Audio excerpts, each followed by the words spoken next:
Extinction Rebellion protesters have gathered in central London on the third day of a fortnight of demonstrations around the capital. The campaign group wants the government to stop all new investments in fossil fuels.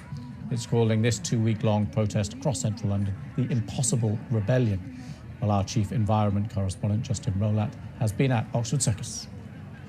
You can see that the protesters have blocked the centre of Oxford Circus. About 2 p.m. this afternoon, about 50 women, members of the Extinction Rebellion women's group, came in, and a van pulled up very dramatically. The doors opened, and they took these pieces of sort of pink Lego out, which they then built into this structure you can see. Now, the idea was it was going to become a table, and on it they were going to say, "Come to the table," an invitation for people to come and discuss what they call the climate emergency we all face.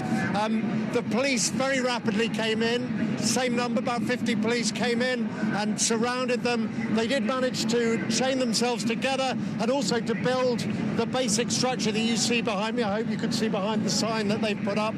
But they did manage to set that up, and now there's a kind of standoff. We actually, the teams of people who extract protesters from these kind of demos have gone in. So about 20 or 30 policemen armed with kind of big drills and boxes of tools have just gone in to begin to cut away some of the people who've chained themselves in. But I'm joined now by Claire Farrell, one of the founders of Extinction Rebellion. Claire, I've got to ask you, what's the justification for coming here and blocking London streets?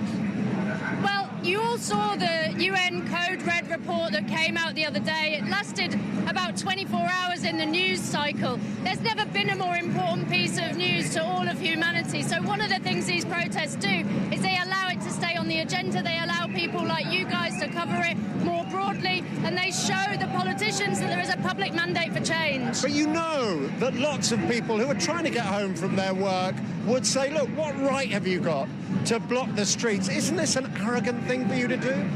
I think there's nothing more arrogant than the people who have colluded against humanity to make short-term profits out of things that they know are going to destroy the future for children who are born now. The UNICEF report came out the other day that said 1 billion children all over the world are at acute risk from climate change. Those are people who don't have a vote, they don't have a voice, they don't have economic independence. This is a serious issue, and our family of children all over the world are going to suffer the consequences. This isn't really very much disruption compared to what's coming. No, I agree. You've chosen not the busiest junction in London, but looking around, not many of your members are wearing masks, and we are in the middle of a pandemic, aren't we?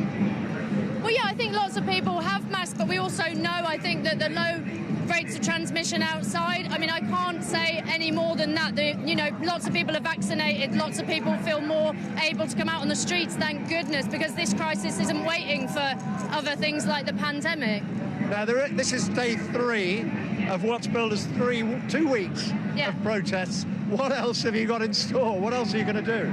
Well, the rest of this week is still focusing on come to the table. So you might know we advocate for citizens' involvement in politics through deliberative democracy. That's what these protests are about. And next week we'll be moving more towards the City of London because we want the government to advocate for us to not invest any more in fossil fuels. It's the most obvious first step. We need to stop pouring fuel on the fire. We want people to stop putting money into the things that definitely make it worse. So you'll see a transition eastwards across the city later into next week. Now, you're calling it the Impossible Rebellion. Why impossible?